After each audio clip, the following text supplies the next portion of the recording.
Katanya dalam hadis disebut orang di surga itu di dalam bisa menengok keluar, di luar bisa menengok ke dalam. Agak-agaknya nanti kita di surga begitu. Yang di luar bisa nengok dalam, yang luar bisa nengok keluar. Cuman karena kaca ini bukan kaca surga, jadi agak-agak gelap sedikit. Tapi nikmat surga itu mala a'yunun ra'at a'dadtu li'ibadiyas salihin.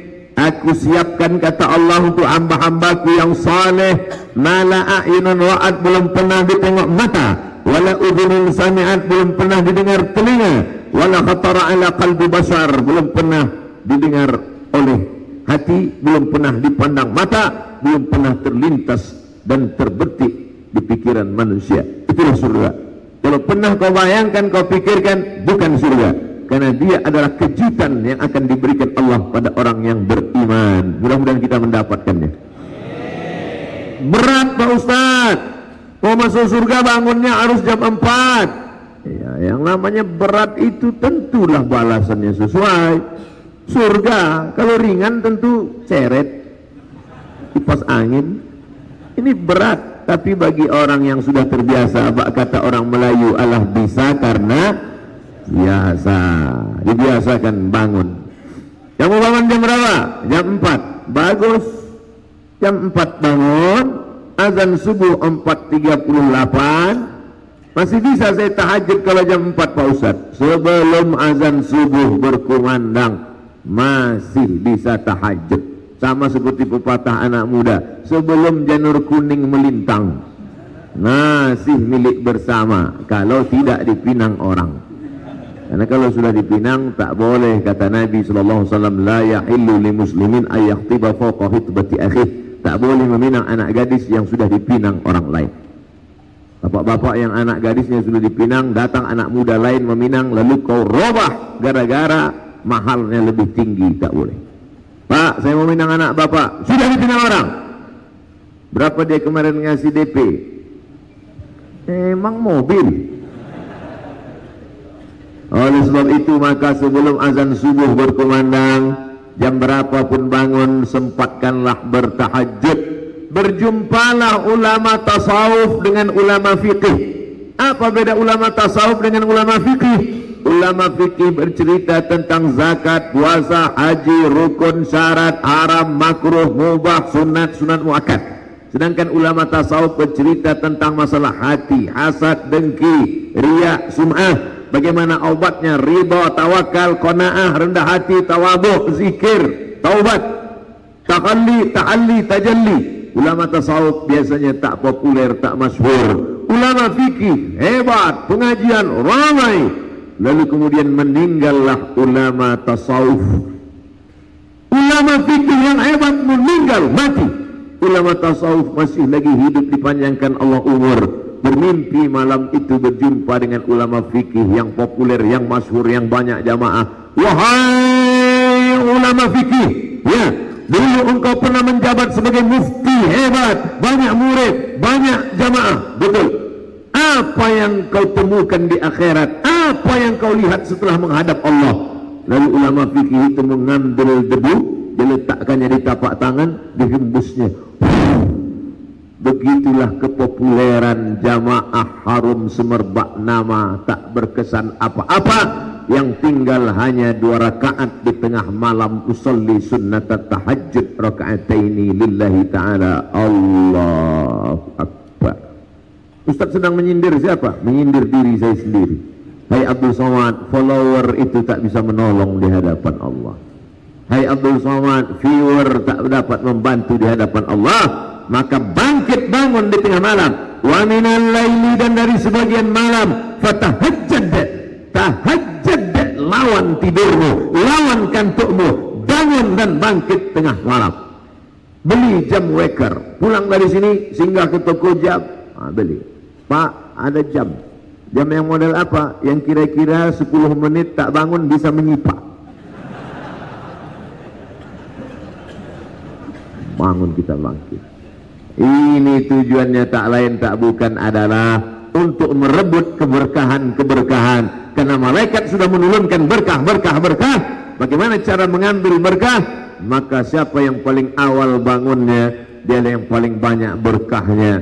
Abdul Somad hanya pandai ngomong ceramah saja, mari bangun, mari bangun. Rupanya dia pun bangun jam 4. Sedangkan jamaah rupanya lebih awal lagi. Ustaz ngajak bangun lebih cepat. Kenapa Ustaz pun lambat? Saya tadi malam ceramah. Ada alasannya kan? Ada 1000 dalil untuk beramal, tapi jangan lupa setan menyediakan 1001 dalil untuk tidak beramal. Ada 1000 ayat hadis untuk beramal, tapi setan menyediakan 1001 hujah untuk supaya bagaimana kita tidak beramal. Kau kenapa tak tahajud? Subuh, zuhur, asar, maghrib, isya cukup. Tapi kenapa tak tahajud? Masih syukur aku sembahyang. Tetanggaku enggak sembahyang lagi. Setan selalu membisikkan, allazi waswisu fi sudurin nas minal jinnati wan nas. Ternyata yang berbisik ini bukan cuma setan, bukan cuma jin, tapi minal jinnati wan nas, manusia pun. Ente nggak usah terlalu rajin-rajin kali, nggak usah pakai tahajud, pakai witir, pakai sholat taubat. Sholat wajib aja, subuh, zuhur, asar, maghrib, isya, udah. Kita nanti masuk surga di emperan pun udah cukup lah. Apa yang ke tengah-tengah kali? Kalau jumpa gini bagaimana? Hei setan, cukuplah kita mengajak orang berbuat baik. Kalau tak bisa untuk mengajak orang buat baik, jangan menghalangi orang buat baik. Betul? Oleh sebab itu maka selalu ada niat. Maka niat, azam, tekad kuat. Di bulan Muharram ini memang betul-betul hijrah. Hijrah dari apa? Hijrah dari maksiat kepada taat. Hijrah dari apa? Hijrah yang selama ini solat wajib saja, mulailah hijrah kepada melaksanakan solat sunnat. Mandi dulu. Paling bagus mandi malam. Tujuannya untuk apa? Terapi sehat. Tapi katanya Pak Ustadz, mandi malam itu nanti kena penyakit rematik, sakit tulang. Itu kalau malamnya habis maghrib. Bahkan ada sebagian orang habis maghrib mandi kulitnya biru-biru, dicubit setan. Tapi kalau mandinya sudah lewat jam 1 malam, itu justru terapi kesehatan, bagus, segar, air dingin. Jam 1, jam 2, jam 3, jam 4 sampai menjelang subuh, bagus. Dan manfaatnya lagi, innal malaikata tata'adza, sesungguhnya malaikat tersakiti dengan bau. Makanya kata Nabi, man akala basalan au thawman falyatazil masjidana hadza. Siapa yang makan bawang merah, makan bawang putih, jangan dekat-dekat masjid kami. Kenapa? Karena malaikat tersakiti dengan bau bawang itu. Habis makan bawang merah, bawang putih, masuk masjid, wabid nas, malikin nas. Kawan di sebelah sholat, Allahu Akbar, nampaknya bawang. Oleh sebab itu maka tadi sebelum sholat sunat qabliyah, saya sholat sunat qabliyah, usolli sunnatas subuhi rak'ataini qabliyatan. Mau usolli, saya tengok Habib di sebelah naik ke atas, sebelum angkat tangan beliau ambil siwak. Sunnah. Laula an asyqa ala ummati, kalaulah tidak memberatkan bagi umatku, la amartuhum bisiwak, kusuruh mereka bersiwak inda kulli salah. Setiap mau salat siwak, setiap mau salat siwak. Saya salat di Masjid Indragiri Hilir. Setiap saya ke masjid itu, kebetulan dari Dewan Juri Musabaqah Tilawatil Quran. Apa kata imamnya? Luruskan shaf, luruskan shaf. Sekarang barulah ditulis di baliho, ajak anak anda gosok gigi 3 kali sehari. Makan pagi, makan siang, makan malam. 14 abad yang lalu Sayyidina wa Maulana wa Syafi'ina Muhammad sallallahu alaihi wasallam sudah mengajarkan tidak pakai baleho, karena waktu itu belum ada digital printing. Sudah mengajarkan kami umatnya, setiap mau sholat bersiwak, gosok gigi. Maka gigi yang paling bersih di dunia adalah gigi umat. Kenapa ragu? Berarti tak gosok gigi. Gigi paling bersih adalah umat Rasulullah sallallahu alaihi wasallam. Bangga kita. Ketika zaman itu umat primitif, tidak mengenal air, tidak tahu bersuci. Seandainya Nabi Muhammad SAW itu tinggal di tepi sungai Gangga, atau Nabi Muhammad itu tinggalnya di tepi sungai Nil, tidak heran karena banyak air. Tapi dia tinggal di kota Makkah Al-Mukarramah. Belum pernah saya tengok sungai di Makkah. Tapi yang diajarkannya mau sholat, wudhu pakai air. Maaf cakap, mandi wajib pakai air, mandi hari Jumat sunat pakai air, di tempat yang tak ada air. Menunjukkan agama Islam bukan agama budaya, bukan agama yang dilahirkan oleh pikiran, tapi dari mana? Tanzilal azizir rahim, turun dari Allah subhanahu wa ta'ala. Ini memperkuat keyakinan keimanan kita. Kenapa mesti pakai kayu siwak? Ada orang mengatakan pakai kayu siwak karena ujungnya ada sabut-sabutnya. Kalau ujungnya pakai sabut, lebih banyak lagi sabutnya, sabut kelapa. Oh, karena di Makkah tak ada pokok kelapa, pakai rotan. Kenapa mesti pakai kayu siwak? Setelah diteliti, rupanya di dalam kayu siwak itu ada manfaat-manfaat lebih dari 100. Menghilangkan bau mulut, menghilangkan ulat gigi. Ulat-ulat gigi itu tak nampak, dia masuk ke gigi. Dan salah satu yang ditakuti ulat gigi adalah kayu siwak. Makanya yang ada giginya sakit, nah, tunjukkan kayu.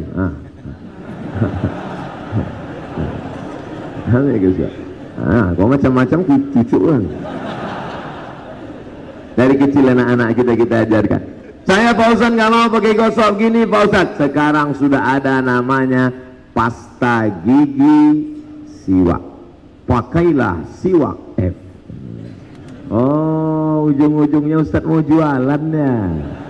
Saya tidak ada hubungan dengan perusahaan siwak ini, tapi saya ingin supaya umat Islam memajukan produk umat Islam. Karena kalau kau beli produk umat Islam, dia dapat untung, dia akan berzakat, dia akan bersedekah, dia akan menyediakan beasiswa untuk anak-anak umat Islam. Maka uang kita berputar di antara umat yang bersyahadat asyhadu an la ilaha illallah wa asyhadu anna muhammadan rasulullah. Kalau satu kali pakai pasta gigi, kira-kira kalau sekali oles pasta gigi itu pagi berapa ya? Karena kita, sebetulnya agak mahal nih, tapi karena kita udah lama berkawan, 100 rupiah aja lah. 100 rupiah. Satu kali oles 100 rupiah. Kita penduduknya Bangka Belitung ada, anggaplah 1 juta. Satu kali oles 100 rupiah kali 1 juta penduduk. Berapa? Memang kalau pagi payah ngitung memang. Saya ulang sekali lagi. Satu kali oles sapu pasta gigi, sikat gigi 100 rupiah, kita penduduk ada 1 juta, maka sekali oles serentak orang Bangka Belitung mengoles 100 juta. 100 juta sudah bisa buat satu kelas. Jadi dalam 1 bulan sudah ada 1 juta sebulan 3 miliar uang umat Islam dari sekali oles. Nah, makanya besok pakai siwak, maka uang beredar di antara umat Islam. 3M itu kalau dibelikan cincau, masukkan ke kolam berenang kita ramai-ramai. Menyelam sambil minum cincau lah. Oh, nak minum air. Saudara yang dimuliakan Allah SWT, jangan bayangkan sekarang menetes air liur. Saudara yang dimuliakan Allah Subhanahu wa ta'ala, maka kita ikuti sunnah tahajud malam. Nabi tidak pernah meninggalkan tahajud. Hadis riwayat Sayyidatuna Aisyah radhiyallahu anha, Nabi tak pernah meninggalkan tahajud. Satu riwayat menyebut 11 rakaat, satu riwayat menyebut 13 rakaat. Tidak ada ikhtilaf. Yang mengatakan 11 rakaat, 8 rakaat tahajud, 3 rakaat witir. Yang mengatakan 13 rakaat, 8 rakaat tahajud, 3 witir dimasukkannya qabliyah subuh, karena qabliyah subuh itu juga masuk dari bagian salat malam, maka qabliyah subuh itu utama. Raka'atul fajri 2 rakaat qabliyah subuh khairan minad dunya wa ma fiha, lebih baik daripada dunia dan seisinya. Bagaimana tahajud malam Nabi? Karena Rasulullah SAW yaqumu minal laili, Nabi kalau salat malam hatta tatafattar qadamahu, sampai bengkak kakinya. Nabi itu kalau salat malam bengkak kakinya. Saya semalam begitu sampai di Bangka Tengah, saya tengok kaki saya bengkak. Rupanya lama naik pesawat dari Pekanbaru ke Cengkareng, Jakarta, transit dari Jakarta ke Pangkal Pinang, naik mobil, turun darah ke bawah. Kalau di akhirat nanti ditanya, hai Abu Somad, pernahkah kakimu bengkak? Pernah ya Allah. Tahajud? Tidak. Kenapa kaki Nabi bengkak? Karena tegaknya lama. Kenapa tegaknya lama? Karena ayatnya panjang. Kenapa ayatnya panjang? Saya pun tak tahu. Ya Rasulullah, lima fa'alta hadza? Kenapa kau buat salat panjang lama macam ini? Qad ghafarallahu laka ma taqaddama min dzambika wa ma ta'akhkhar. Dosamu yang lalu sudah diampunkan Allah, yang akan datang sudah diampunkan Allah. Untuk apa lagi kau salat begitu lama? Ayatnya begitu panjang.